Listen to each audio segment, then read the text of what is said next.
Boker Tov is that Yomi is dedicated for Tzela, for Yeshua, for Am Yisrael, for the release of the captivities, of Shmira over the Chayalim. Today's Yomi is Bava Kamma Samach Aleph, but we're going to start with Samach on the Bays, around 15 lines from the bottom on 60b. Gemara cites a pasuk from David HaMelech, which the story appears in both Shmuel Bet and also in Malach in Divrei Yamin Aleph, chapter 11, verse 13. Gemara tells a story that David desired water. David said, when David was fighting with the Philistines, David desired water, and he said, "Who's going to give me water from the Mibor Beit Lechem Asher Bashar? Who's going to give me water from the well in Bethlehem that was by the gate?" And so Gemara understands that this is not just a reference to David HaMelech wanting water, but the Shar is a reference to the Sanhedrin, who are the elders of the city. And so therefore, for this reason, Gemara understands that David HaMelech was really trying to ask a deeper question. He had a shaila. So my coming by the way, what was the question David was trying to find an answer to? So it says, Rav Nachman Tamam Ba'esh coming by the way. David was asking, well, what's the story about something that was covered up and then fire came into that field and burnt it?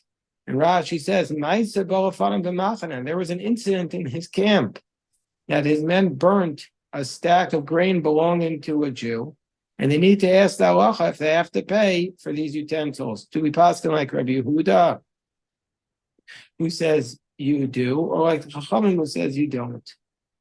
Tamam Beish coming by the way, Ik Rabbi Yehuda, Ik Rabbanan. Pashtuli, Ma'adik Pashtuli. And they gave him their answer. That's the first approach to what he asked. That was Rava in the name of Rav Nachman. But Rav Huna said, Kedishim de Sa'orim, the Yisrael Havu, there were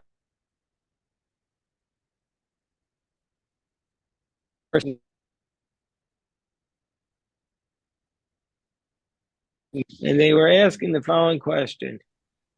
What was the question that David HaMelech was asking? You're allowed to save yourself by stealing money from your friend. Let's say you need to eat or something. Here, in this case, they needed to live. In order to live, they had to destroy this other person's property. And that was the case that David HaMelech was asking the Sanhedrin. So the Sanhedrin sent back to David, you're not allowed to save yourself by stealing the money of your friend. But you're the king, and the king has extra privileges. The king can do eminent domain, so you can do what you want here. The Rabbanan gave a different explanation. They were stacks of barley owned by the Jews. The Gedishin, the Adashim, the Pushtim, and there were stacks of lentils owned by the Philistines. And David's question was, we told Gedishin shall Sa'orin to Israel, can I take the stacks of barley of the Jews? So I'm going to feed the king's animals. And I'll pay them back because I'm going to take the Philistines' lentils. So they sent back, and the Sanhedrin responded, Chavol Yashiv Rasha Gzela Yishalem. That even though the wicked one is taking a pledge, and it's still called Gzela, even though he pays it back. So Afapisha Gzela Mishalim Rasha. Even though he's paying back the theft, he's called the wicked one. Even though he's stealing it, but he's going to pay him back, that's called theft. So you know how to do it. You're a king. The king can break the law in certain areas, and you can't object. So it makes sense according to the approach that says that what was David HaMelech trying to do? That David was trying to switch the lentils for the barley. Well, that makes sense. That makes sense because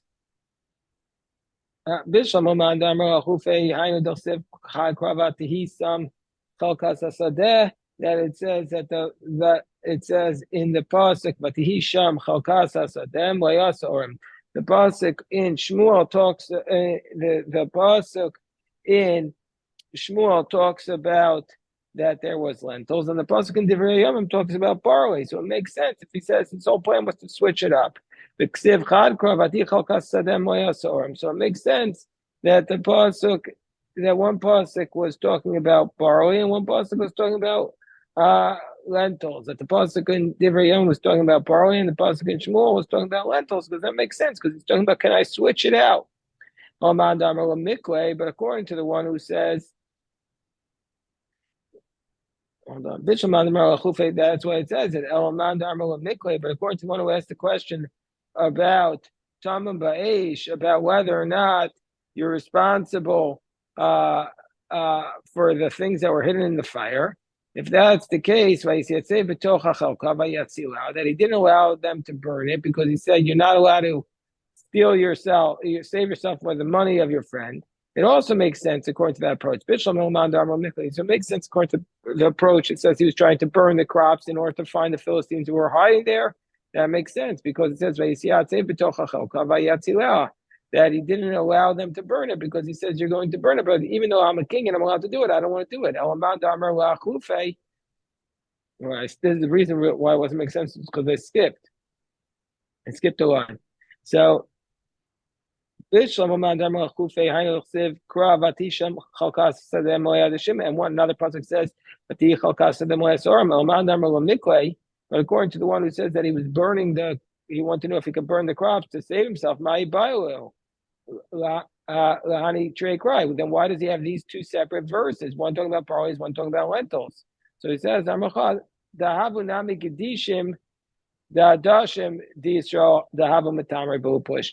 because no, there were Philistines who were also hiding in the lentil stacks of the Jews. They weren't just hiding in the barley stacks. It makes sense according to one that says he wanted to burn the stacks. That's why it says that he stood in the middle of the field and he saved it from being burnt, because his argument was that even though it's allowed, I don't want to do it. Because it's only allowed for the king. I don't want to run my kingdom that way. But if we want to talk, according to the approach, it says he wants to switch the barley stacks with the lentil stacks. What does it mean he stood in the field and he saved it? So he says the he didn't allow them to do that switch. He said we're not going to do that. Makes sense according to these two approaches. These two approaches. One is that he wants to know if he could save himself, and the other, whether or not you could switch it out. That's why one pasuk talks about barley, one pasuk talks about lentil. But according to the first approach, that says that the question, we're on top of Samach of Beis, that the question was about if you're responsible, do we pass like Rabbi Yehuda that you're responsible for something that was sitting in the fire? Tamim Beish coming by way, my cry. So if that's the case, why do we need these two psukim? No, he had two questions. One was about something hidden under fire, and the other was either one of these two questions. Where it says it makes sense according to the approach that says that there were these final two questions, whether to save himself or whether you could save yourself by the money of your friends, or whether you're allowed to steal it and pay it back. That's why he has these two questions. That's why it says, he didn't want to drink their waters. He said, since they're actually prohibited, I don't want to do anything. Even though I'm allowed to, because I'm a king, I don't want to get benefit. Of course, the one who says, no, the problem is David was asking about whether something's hidden in fire, hidden and destroyed by fire. Are you liable? If that's the case, since he just asked them a question, why did David not want to benefit? So Gemara says, no, what it means that David didn't want to drink their water. It means the law Amrinu Mishmael. He didn't quote it in their names. Because Amar Kach Mekubani mi Beis Dino Shel Shmuel Aramat, he says, this is the tradition that I received from Shmuel, the Navi. Shmuel Ramati is the reference to Shmuel Navi. Kol Oser Atzmo, Kol Amoser Atzmo Amus Al Divrei Torah. Whoever puts himself over to die for the words of the Torah, Ein Omrim Dvar Alacha Mishmo. We don't cite a teaching in his name because this person was acting recklessly. And since the person gave himself over to die for the Torah, we're not going to encourage reckless behavior, even though there's a long tradition of people dying for Torah. Still, it maybe we'd have to draw a distinction and look at each case and why those cases are different. But that's what David said. I don't want to encourage recklessness. And then it says, he poured them out to God. Makes sense according to the last two approaches, which David didn't want to steal it and then pay it back, or he didn't want to save himself through the money of his friends. Mishum David L'Shem Shemayim. So it says he poured out to God, means he poured it out. He wasn't going to benefit because he was doing for the sake of heaven. According to the one who says what's in fire, what does it mean? Poured them out to God. That he didn't cite it in their names, he just said in the name of the tradition. Okay, so this is that's that piece, and now we go on to the next Mishnah. It says the Mishnah on Samachal Famadav Avra Geder Shu Gavoa Ta'or Amos. Let's say the fire crosses over a fence that was 4 amos, Oder Harabim. 4 amos is like 6 feet, or it crosses over a public space, or Nahar, or crosses over a river, Potter. In all these cases, the person who makes the fire is going to be exempt. Gemara says, but what are you talking about? But we have a different source that says if it crosses over a fence that's 4 amos, he's liable. So Amar Papa, Tana Didan Kachasha Milamala Lamata. Our Tana, which says he's exempt, is counting from above to below. Sheish amos pater. If it's 6 amos, he's exempt. Chamesh amos pater. Ad arba amos pater. Up until 4 amos is pater. And when it says until, it means including. Tana bara, but the brisa that you cited starts milamato amal, from below to above. Kachashiv. Shtei amos, if it's 2 amos, he's chayev. Shalosh amos, 3 amos, he's chayev. Ad arba amos, up until 4 amos, he's chayev. But there it's ad below ad bechlal. But it's not including the 4 amos, until but not including. Amarava, Dawad amos shamru depater, these 4 amos, which you build a fence, you say you're exempt, afilu b'steikotzim, even if it's in a field of thorns. And so therefore the fire will jump there, and it'll jump above the fence, because it could easily catch onto some thorns.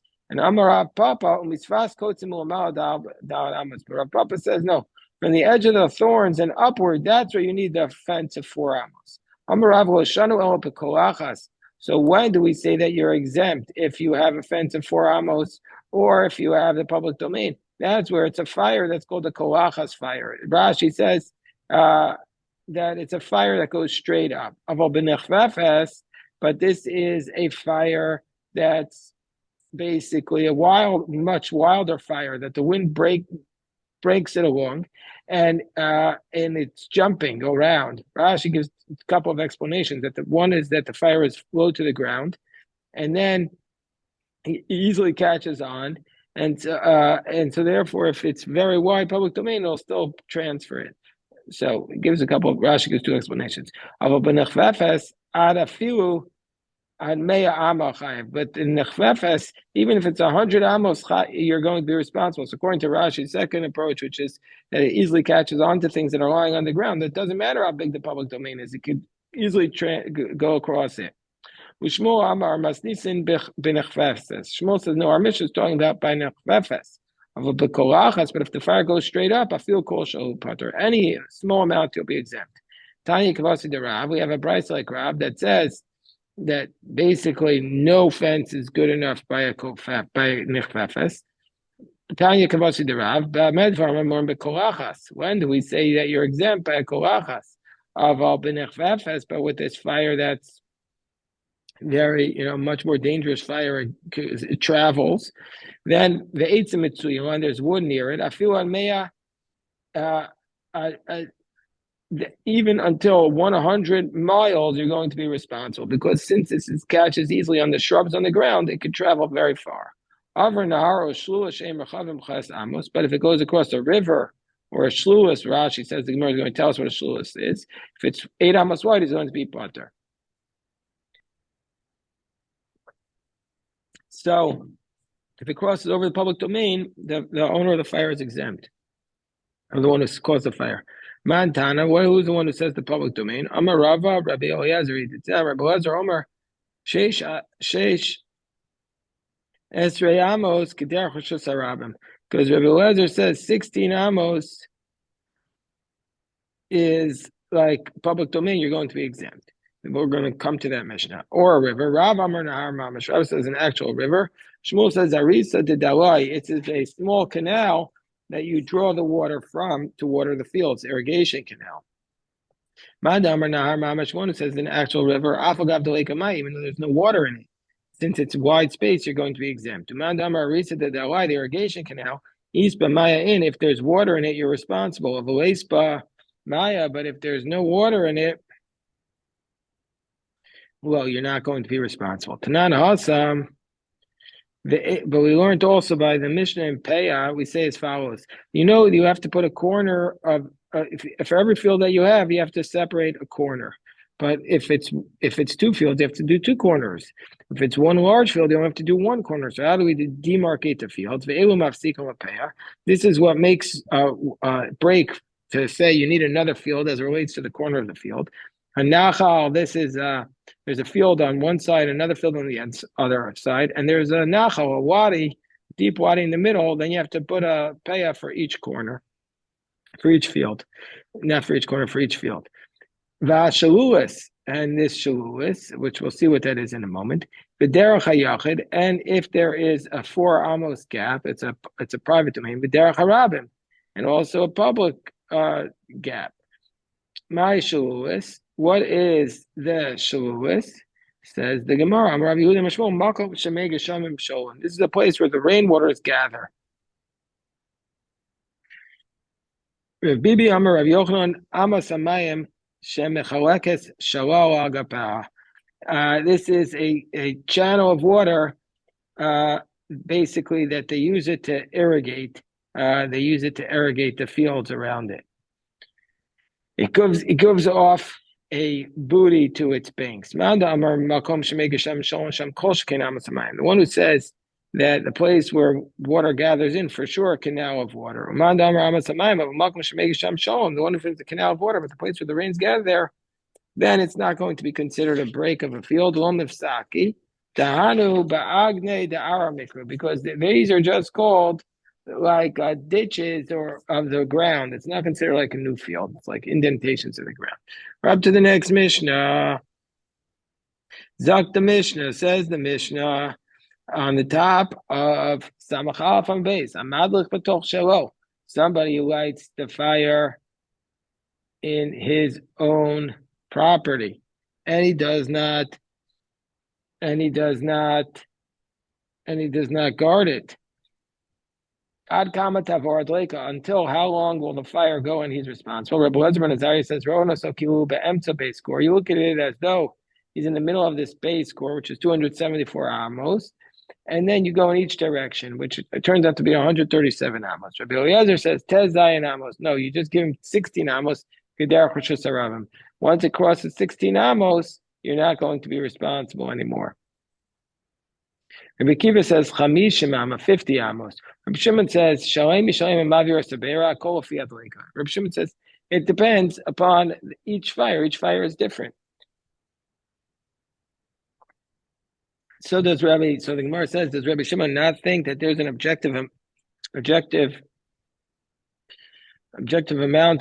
when it comes to a fire? Does Rabbi Shimon not think there's an objective amount that comes to fire? But we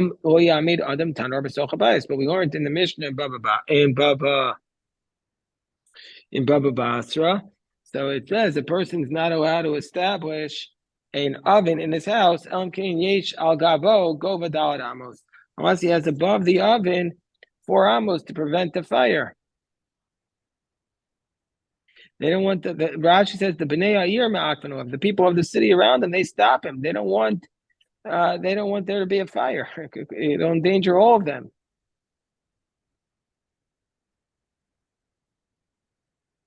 Let's say put the oven on the attic, on the top floor. You need to have a floor of 3 handbreadths to stop to make it less dangerous. Kira Rashi says is a stove. It's less than an oven, and you don't make as big a fire in it. So if it'll be a kira, be a stove. Tefach. And if it does damage, you pay for the damages. So Rabbi Shimon says, Rabbi Shimon says, why do we have these amounts? To tell you that if you adhere to the code, then it does damage, you're exempt from having to pay. But we see from here anyway that Rabbi Shimon says that there is shiurim by fire. So I'm Rav Nachman. So why do you say Rabbi Shimon says there's no shiurim by fire? So Rav Nachman Rav Barvua Kolafi Gova Adleika. No, Rabbi Shimon is saying everything. Rabbi Shimon says everything goes according to the height of the fire. You can't give a shiur of distance for all the fires, but everything depends upon the height of the fire. And according to that, that's what you calculate if it can go to another place to cause damage. Because the higher the fire is, the more dangerous it is to go a greater distance. And Amar Rav Yosef, Amar Rav Yehuda, Amar Shmuel Ochak Rabbi Shimon, V'chein Rav Nachman, Amar Shmuel Ochak Rabbi Shimon. Okay, now we come to another mission which we cited several times in our Masechta already. Hamadlik es hagedish. Somebody lights a stack, vayibo kelim v'dolko, and there were utensils in it, and they caught fire. Rabbi Yehuda says, Mishal Mash V'socha. Rabbi Yehuda says this is the law of Talmud Be'esh. If something's hidden in the fire, you still have to pay for it. You just pay for the stack. You don't pay for what's in it. And we had this several times in our tractate already on 22b and 43a, 2 times. So let's say there was a goat that was tied to the stack, the Eved Samacho, and there was a slave that was next to it. The Nisraf Imo, and then you burn the slave and the goat dies with it, you're going to be pater. Under those cases, you're going to be exempt. Why are you exempt? Because I skipped it first. I skipped one. If the goat was next to it, and the goat was tied to it, and the slave was next to it, and they burnt with it, chayev. Because since the slave was just next to it, he could have run away. So therefore, you have to pay for the goat and for the stack. But if the Eved was kafalo, the slave was tied to it, the Gedi Samacho, and the goat was next to it, V'nisra Fimo Pater, then you're going to be exempt, because since you're liable for death penalty for killing the slave, therefore you're under the principle of Kimle Dirabimine, the principle you don't give you only give the person the harsher penalty, therefore you're not going to make them responsible to pay the damages.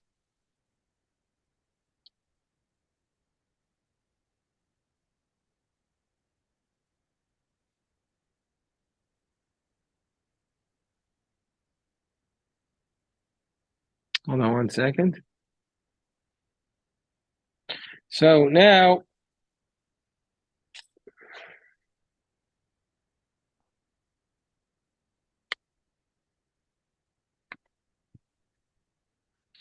the Gemara says, "Modim Chachamim Rabbi Yehuda b'Malek Esabira." The Chachamim agree with Rabbi Yehuda in the case where you light the fire, Shum Mishalim Kol Masha B'Socho. That in the case where you light the fire, he has to pay for everything that's inside the. If you light a tower, you have to pay everything that's inside it. Because people would put stuff in their houses. So if you burn the house, the Chachamim say, yeah, you have to pay for it. Just want to go back to the case of the Gedi Samacho that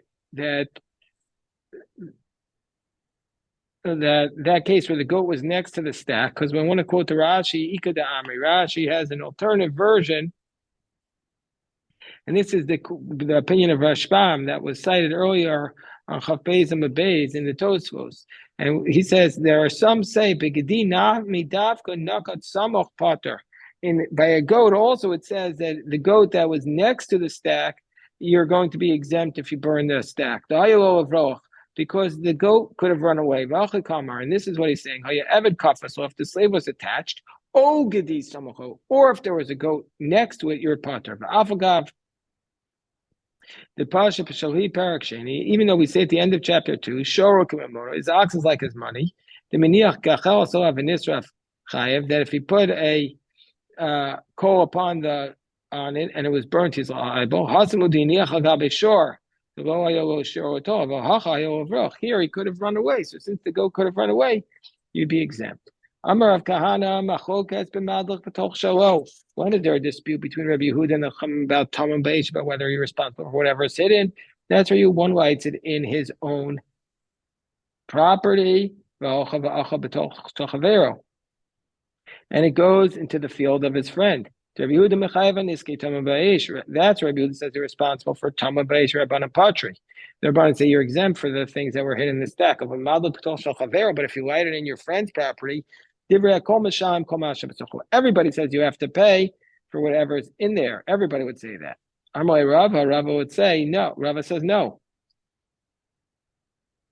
I don't agree with that distinction that Rav Kahana is breaking, because from the fact that the second clause of the Mishnah says Modim Chachamur Rabbi Yehuda and Madlik as a beira. That the Chachamim agree with Rabbi Yehuda in the case where you light the tower, Shemashalim Kol Mashabasofa. Chachamim say in that case you pay everything that's in it. So we see from here, because people leave stuff in their house. Well, if you're correct, they could have drawn a distinction within the first case itself. When does Rabbi Yehuda say you're chayav and Chachamim say you're part of the madlik b'toch shelo? If you lit it in your own house, and it went into your friends, but if you light it in your friend's property, everybody would say you pay whatever is in it. So therefore, El Amarava Batarati Pligi. So since they don't draw that distinction, Rava says that Rabbi Yehuda and the Chachamim argue in two cases. The madlik b'toch shelo v'hocha b'toch shel chavero. If you light in your own property, it goes into your friend's property. There, Rabbi Yehuda says you're chayav atam beish. Rabbi Yehuda says you're responsible for something in the fire. Rabbanan savri lo mechayim. Rabbanan say you're not. And they also argue pligi nami b'madlik b'shel chavero. They also argue about a case where you light in your friend's property. Rabbi Yehuda savar misham kol mashabat socho v'afilo arniki. The Rabbi Yehuda says you have to pay for everything that's in it there, even if there is a wallet in there, which contained $1 million. Rabbanan Savri Kelim Shadar Kalahat Megadish. Rabbanan say, no, in that case, you're responsible only for those types of utensils that you typically would hide in a stack, like Morigan, Ukui Bakar. Like the Morigan, these are the utensils that you typically stick in there, into the utensil, like these, like the Morigan utensils. These are things that you use for crops, and the clay bakar. Who the mishalim? Utensils you don't typically hide in there, you don't pay. So okay, we'll stop here. This is today's daf. If anybody has any questions, happy to address.